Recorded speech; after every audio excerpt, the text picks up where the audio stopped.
Hello, welcome back to ever English. हमारा जो topic है उस टॉपिक का नाम है the magic of hope. Hope यानी होता है आशा, उम्मीद। मैजिक यानी जादू, तो उम्मीद का जादू। ठीक है, आज का टॉपिक है उम्मीद का जादू। Hope is a quite at remarkable force that helps human beings survive even the toughest moment of life. यानी कि ये जो होप होती है, ये क्या होती है? ये क्वाइट एट रिमार्केबल, यानी कि ये अद्भुत क्या होती है? उम्मीद क्या होती है? आशा क्या होती है? ये अद्भुत फोर्स, यानी कि एक शक्ति होती है दैट हेल्प्स ह्यूमन बींग्स, जो कि ह्यूमन बींग्स को, मनुष्य को हेल्प करती है बींग सर्वाइव, यानी कि जीवित रहने में, even the toughest moment of life, यानी कि जीवन के सबसे टफेस्ट मोमेंट यानी कठिन, जिंदगी के सबसे बुरे वक्त में, बुरे पल में भी इंसान सरवाइव कर पाता है सिर्फ और सिर्फ होप की वजह से। It gives us the resilience to stand again after we fall and determination to keep moving when circumstances seem impossible। यानी कि क्या बोल रहा है कि it gives us, ये हमको देता है, the resilience यानी कि सहनशीलता, to stand again यानी कि फिर से खड़े होने का, after we fall यानी कि जब हम गिर जाते हैं उसके बाद, and the determination to keep moving when circumstances seem impossible, यानी कि and the determination, और दृढ़ निश्चय देता है, हमको मजबूत बनाता है, हमको अंदर से, to keep moving when circumstances seem impossible, यानी कि आगे बढ़ते रहने का, मूव करते रहने का, when यानी तब भी, जब circumstances क्या दिखते हैं? seems यानी होता है, seem यानी होता है दिखाई पड़ना, प्रतीत करना। तो जब सर्कमस्टांसेस होते हैं, जो हमारे आसपास का जो मतलब जो हमारे साथ चल रहा होता है, वो जो दिखाई देता है इम्पॉसिबल, कैसा दिखाई देता है? इम्पॉसिबल, असंभव सा लगता है, तब भी हम सरवाइव कर पाते हैं सिर्फ और सिर्फ होप की वजह से। समटाइम्स, कभी कभी, life surrounds us with adversity, कभी कभी जो हमारी लाइफ होती है, हमारा जीवन होता है, ये सराउंड हमें घेर के रखती है विद एडवर्सिटी यानी कठिनाइयों से, डिसअपॉइंटमेंट और फेलियर यानी कि निराशा से, डिसअपॉइंटमेंट यानी निराशा, और फेलियर यानी असफलता। तो जो हमारा जीवन है ये कभी कभी घिरा हुआ होता है कठिनाइयों से, है ना? सराउंड यानी घिरा हुआ होता है किससे? कठिनाइयों से, निराशा से एंड असफलता से, फेलियर से। बट लेकिन hope works like a gentle flame that continues to illuminate our path. लेकिन जो होप होती है, उम्मीद होती है, works like a gentle flame, ये कार्य करती है एक बहुत ही कोमल फ्लेम की तरह, यानी कि लौ की तरह, दैट कॉन्टिन्यूज टू इल्यूमिनेट, जो लगातार इल्यूमिनेट यानी रोशन करता रहता है, आर पाथ यानी हमारे मार्ग को, जिस मार्ग से हमको गुजरना है उसके आगे ये लौ जलती रहती है, और हमको वहाँ से होप मिलती रहती है, और हम आगे बढ़ते रहते हैं। Okay, it inspires optimism, reminding us that nothing is permanent and every struggle is temporary. ये क्या करता है? हमें इंस्पायर करता है, हमें प्रेरित करता है ऑप्टिमिज्म के लिए, आशावाद के लिए, मतलब कि हमारे अंदर आशावाद लाता है, हमें एक कुछ, हम आशा के साथ जीते हैं कि नहीं, चलो अच्छा हो जाएगा in future. Reminding us that, और हमें ये याद दिलाता है कि नथिंग इज़ परमानेंट, कुछ भी परमानेंट नहीं है, कुछ भी हमेशा के लिए नहीं है। And every struggle is temporary, और जितने भी संघर्ष हैं, स्ट्रगल हैं, वो सिर्फ अस्थायी है। Hope is not just a feeling, ये जो होप होती है ये केवल एक फीलिंग नहीं होती है, ये एक भावना नहीं होती।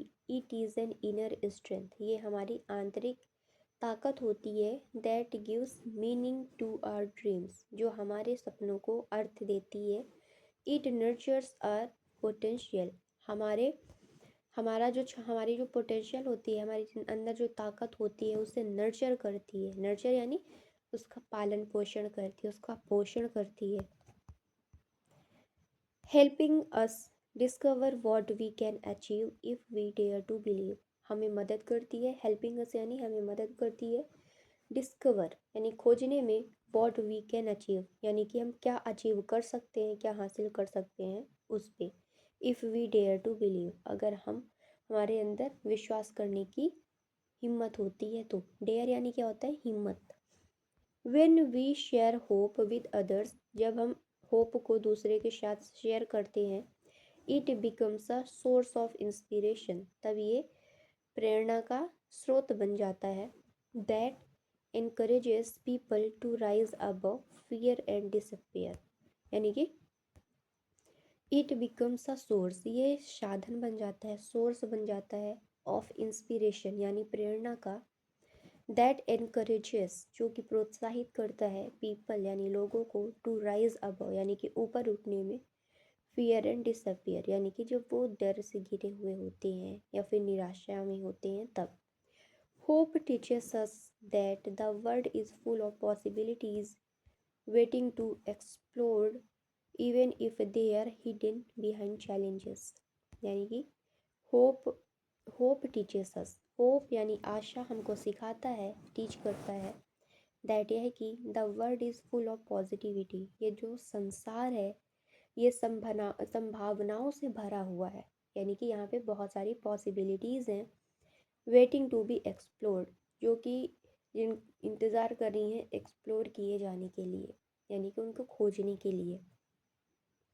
Even if they are hidden behind challenge, चाहे वो चुनौतियों के पीछे ही छिपी क्यों ना हो, हाइड क्यों ना हो। The true magic of the true magic of hope lies in its ability to transform our mindset, यानी कि जो ट्रू मैजिक होता है, यानी कि जो सच्चा जादू होता है ऑफ होप यानी आशा का, लाइज इन द एबिलिटी यानी कि वो क्या करता है, लाई करता है in the ability to transform our mindset, यानी कि उसके अंदर इतनी क्षमता होती है कि वो हमारे माइंड सेट को ट्रांसफॉर्म कर सकता है, हमारे मानसिकता को बदल के रख सकता है। It helps us develop perseverance, ये हमें मदद करता है लगातार, क्या बोलता है कि it helps us develop perseverance, यानी कि हमारे अंदर लगातार प्रयास से ये डेवलप कर सकता है क्या, परसिवरेंस को, यानी कि धैर्य को। So that we can continue to work even when result are slow, यानी कि सो दैट इसीलिए वी कंटिन्यू टू वर्क, जिसलिए हम लगातार काम करते रहें, even when results are slow, यानी कि तब भी जब रिजल्ट जो है वो धीमा हो, स्लो हो, तब भी हम काम करते रहें पूरे धैर्य के साथ, पूरे दृढ़ निश्चय के साथ। It gives courages to face failure, ये करेज देता है, साहस देता है फेलियर का, असफलता का सामना करने का। Knowing that they are merely stepping stone to success, यानी कि नोइंग दैट यानी जानते हुए भी, दैट यानी यह कि दे आर मेयरली, मेयरली यानी क्या होता है, मेयरली यानी होता है ओनली, यानी कि केवल, यानी कि ये जानते हुए कि ये केवल एक स्टेपिंग स्टोन है, यानी कि ये आगे चढ़ने की एक सीढ़ी है, टू सक्सेस यानी कि सफलता के लिए। Hope is the silent companion that whispers, यानी कि आशा जो होती है ये एक शांत साथी होती है, साथी की तरह होती है, मित्र की तरह होती है। दैट विस्पर्स, जो कि फुसफुसाती रहती है, बुदबुदाती रहती है हमारे आसपास। यू कैन डू इट, कि वो हमको यही बताती है कि यू कैन डू इट, आप कर सकते हो, आप कर सकते हो। Even when everything seems against us, यानी कि तब भी जब सारी चीज़ें हमारे खिलाफ चल रही होती हैं, उस समय भी सिर्फ एक ही चीज़ हमारे पास होती है, वो होता है होप, और जो कि हमको सिखाता है कि हम कुछ भी कर सकते हैं। You can do it. People who maintain hope become emotionally stronger and spiritually peaceful, यानी कि ऐसे लोग जो हु मेंटेन होप, जो आशा को बना के रखते हैं, बिकम इमोशनली स्ट्रोंगर, वो भावनात्मक रूप से क्या होते हैं, स्ट्रोंग हो जाते हैं, एंड स्पिरिचुअली पीसफुल, और वो आध्यात्मिक रूप से शांत हो जाते हैं, शांतिपूर्ण को अनुभव करते हैं। They learn to adapt and grow instead of giving up, यानी कि वो सीख लेते हैं अडेप्ट यानी अनुकूलित होना, एंड ग्रो और आगे बढ़ना, इंस्टेड ऑफ गिविंग अप यानी कि हार मान लेने के बजाय। होप बिल्ड्स कॉन्फिडेंस, ये जो होप होती है ये आत्मविश्वास का निर्माण करती है। And strengthens relationships because it spreads encouragement, और ये क्या करती है, स्ट्रेंथन करती है, मजबूत करती है रिलेशनशिप्स को, रिश्तों को, बिकॉज क्योंकि इट स्प्रेड्स इनकरेजमेंट, क्योंकि ये इनकरेजमेंट को यानी प्रोत्साहन को बढ़ावा देती है। अल्टीमेटली आखिरकार आखिरी में hope is the invisible magic that turns small efforts into great achievement, यानी कि ये जो होप होती है, उम्मीद होती है, ये क्या होती है, इनविजिबल मैजिक होती है, यानी कि ये अदृश्य जादू की तरह होती है। दैट टर्न्स स्मॉल एफर्ट्स, जो कि छोटे छोटे प्रयासों को बदल के रख देती है, इनटू ग्रेट अचीवमेंट्स यानी बड़ी उपलब्धियों में। It does not erase problems, ये समस्याओं को मिटा नहीं सकती, बट लेकिन gives us motivation to conquer them, लेकिन ये हमको प्रेरणा दे सकती है टू कॉन्क्वर देम यानी उनसे जीतने के लिए। देयरफॉर हालांकि the magic of hope is not just in dreaming but in believing that our dreams can come true and working patiently to make them real. और क्या बोल रहा है कि देयरफॉर हालांकि द मैजिक ऑफ होप, यानी कि ये जो आशा की जादू है, is not just in dreaming, ये केवल सपनों में नहीं है, बट लेकिन इन बिलीविंग दैट, लेकिन ये विश्वास करने में है कि आवर ड्रीम्स, जो हमारे सपने हैं, कैन कम ट्रू, वो सच साबित हो सकते हैं, and working patiently to make them real, और हमें उनको पेशेंसली कार्य करने की, उसमें पेशेंसली धैर्यपूर्वक कार्य करने की ज़रूरत है, टू मेक देम रियल, उन्हें सच बनाने के लिए, उनको हकीकत में लाने के लिए। तो यहाँ से हमारा पैराग्राफ होता है ख़त्म। अब हम पढ़ते हैं 10 वोकैब्स, ठीक है, विद हिंदी मीनिंग, यानी कि इंग्लिश में रहेगी, उसको हम हिंदी में भी पढ़ेंगे। जैसे पहला वर्ड है हमारा रेजिलियंस यानी सहनशीलता, ऑप्टिमिज्म यानी आशावाद, डिटर्मिनेशन यानी दृढ़ निश्चय। नेक्स्ट है एडवर्सिटी यानी कठिनाई, संकट, करेज साहस, इंस्पिरेशन प्रेरणा, पोटेंशियल क्षमता, परसिवरेंस दृढ़ता, ट्रांसफॉर्मेशन परिवर्तन, फेथ विश्वास। अब हम पढ़ते हैं ईडियम्स। ओके, पहला क्या है, every cloud has a silver lining, यानी कि हर बुरे समय में कुछ अच्छा छिपा होता है, ठीक है। Where there is will there is a way, यानी जहाँ चाह है वो तो राह भी है, यानी कि where there is a will there is a way. The darkest hour is just before the dawn, सबसे कठिन समय के बाद उजाला आता है। The darkest hour is just before the dawn, सबसे कठिन समय के बाद उजाला आता है। कीप योर चिन अप, यानी कि हिम्मत बनाए रखने को हम बोलते हैं keep your chin up. Next one is hope against hope, यानी निराशाजनक स्थिति में भी उम्मीद रखना।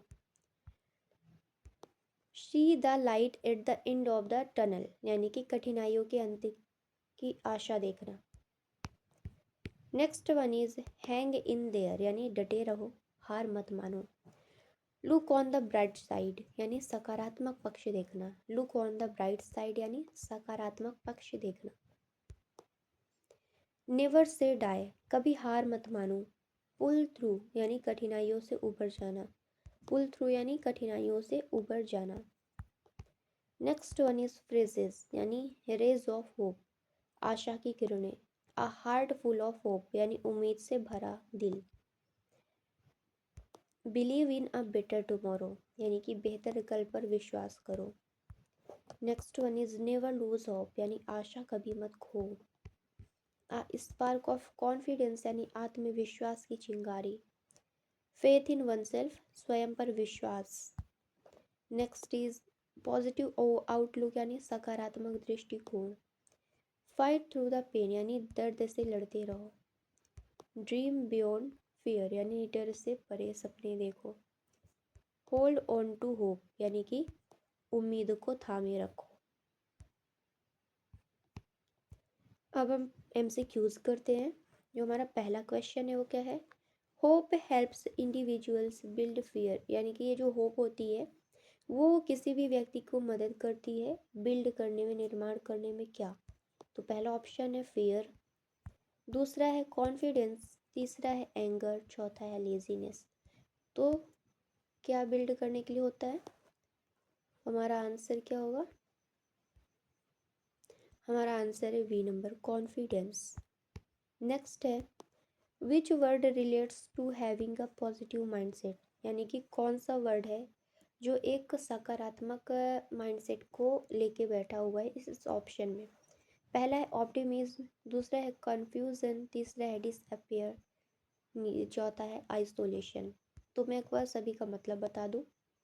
ऑप्टिमिज्म यानी होता है आशावाद, ठीक है ना। कन्फ्यूजन यानी जिसमें कंफ्यूज रहता है इंसान, चिंतित रहता है। नेक्स्ट है डिसअपियर यानी निराशा। आइसोलेशन यानी अलग थलग रहना, ठीक है, आइसोलेट करके रहना। तो देखो ये तीन वर्ड तो नेगेटिव हैं, BCD। हमारा आंसर है A number. Next one is hope can help people overcome. ये जो होप होती है ये लोगों को मदद करती है ओवरकम करने में। किससे? सक्सेस से, एडवर्सिटी से, कंफर्ट से, सेलिब्रेशन से। तो क्या होगा answer? Hope can help people overcome B number, adversity यानी कि जो भी विपदा आती है जीवन में उससे बाहर निकलने के लिए। एडवर्सिटी यानी समस्या, मुसीबत, यही सब होता है। 4 number the idiom every cloud has a silver lining यानी कि every cloud has a silver lining means सभी जो क्लाउड होते हैं, जो बादल होते हैं उसमें एक चांदी की मतलब सिल्वर लाइट होती है। उसका मतलब क्या होता है? तो पहला है प्रॉब्लम नेवर एंड यानी कि समस्याएं कभी ख़त्म नहीं होती। डिफ़िकल्ट टाइम्स आर परमानेंट, जो कठिन समय होता है वो हमेशा के लिए होता है। There is something good even in bad situation. या फिर D number people should not take risk. तो उसका मतलब क्या है? इसका मतलब है every cloud has a silver lining का मतलब क्या है? There is a something good even in bad situation, कि कोई भी बैड सिचुएशन है उसके पीछे भी कुछ तो बहुत ही बढ़िया है। Next one is hope motivates us to give up, dream and work, ignore reality, stay silent. तो ये जो ड्रीम होप होता है, होप हमको प्रेरित करता है किसके लिए? गिव अप करने के लिए, मतलब कि हार मानने के लिए। ड्रीम एंड वर्क यानी कि हमारे सपनों को और काम के लिए मतलब आगे बढ़ाता है, मोटिवेट करता है उसके लिए। या फिर इग्नोर रियलिटी यानी कि जो भी सच्चाई है उसको अनदेखा करना चाहिए। या फिर स्टे साइलेंट या फिर शांत रहना चाहिए। तो होप मोटिवेट करता है हमको ड्रीम एंड वर्क यानी हमारे सपनों में, हमारे कार्य में। विच फ्रेज रिफ्लेक्ट्स अ होपफुल एटीट्यूड। कौन सा फ्रेज है जो कि दिखाता है एक आशापूर्ण गुण को, एटीट्यूड को? तो A number ray of hope, no chance, hopeless situation, lost forever. तो हमारा आंसर क्या है? ए नंबर है ray of hope. Next one is hope helps us develop. ये जो होप होती है, आशा होती है, ये हमें मदद करती है डेवलप करने में, विकसित करने में। क्या? Jealousy, determination, laziness, hatred. तो किस चीज़ को बनाने में ये हमारी मदद करती है? तो हमारा आंसर आप कमेंट में बताएंगे, ओके। अगर आप यहाँ तक आ गए हैं तो आपको आंसर पता होगा। Next one is the idiom hang in there suggest run away, lose confidence, keep trying, complain more. यानी कि हैंग इन देयर यानी क्या होता है? डटे रहो, ठीक है। तो इस इडियम का मतलब क्या होता है? रन अवे यानी भाग जाना, लूज कॉन्फिडेंस यानी अपने आत्मविश्वास को कमज़ोर कर देना, खो देना, कीप ट्राइंग यानी लगातार मेहनत करना, या फिर कंप्लेन मोर तो ना हमको बहुत ज़्यादा शिकायत करनी है, ना हमें कॉन्फिडेंस खोना है, ना तो हमको भाग जाना है। तो आंसर क्या होगा? कीप ट्राइंग यानी कि कीप ट्राइंग यानी होता है कि कोशिश करते रहो। नेक्स्ट क्वेश्चन है, which of the following is the benefit of hope? इसमें से कौन सा होप का बेनिफिट है, मतलब होप से रिलेटेड है, होप का जो लाभ है उसके बेनिफिट है, इसमें से कौन सा वाला ऑप्शन है? ए नंबर इंक्रीज्ड फियर, डर को बढ़ाओ। बी नंबर डिक्रीज्ड करेज, यानी कि जो हमारा साहस है उसको कम कर दो। या फिर इमोशनल स्ट्रेंथ, यानी कि जो भी हमारा भावनात्मक ताकत है उससे जुड़ा है। या फिर इंक्रीज्ड स्ट्रेस, या फिर हम अपने तनाव को इंक्रीज कर दे, बढ़ा दे। तो क्या है बेनिफिट ऑफ होप का मतलब? ये सी नंबर से रिलेटेड है, इमोशनल स्ट्रेंथ से रिलेटेड है। Next and last one, hope can transform, ये जो होप होती है ये ट्रांसफॉर्म कर सकती है, बदल सकती है करेज इनटू डिसअपियर, यानी कि साहस को निराशा में बदल सकती है। पेन इनटू पीस, दर्द को शांति में बदल सकती है। ग्रोथ इनटू फियर, यानी कि ग्रोथ जो होती है उसको डर में बदल सकती है। या फिर सक्सेस इनटू फेलियर, यानी कि सफलता को असफलता में बदल सकती है। तो हमारा आंसर क्या होगा कि पेन इनटू पीस, यानी कि दर्द को शांति में, सुकून में बदल सकती है कौन? होप। Thank you. हम मिलते हैं नेक्स्ट वीडियो में। हमारा वीडियो ख़त्म होता है यहाँ से।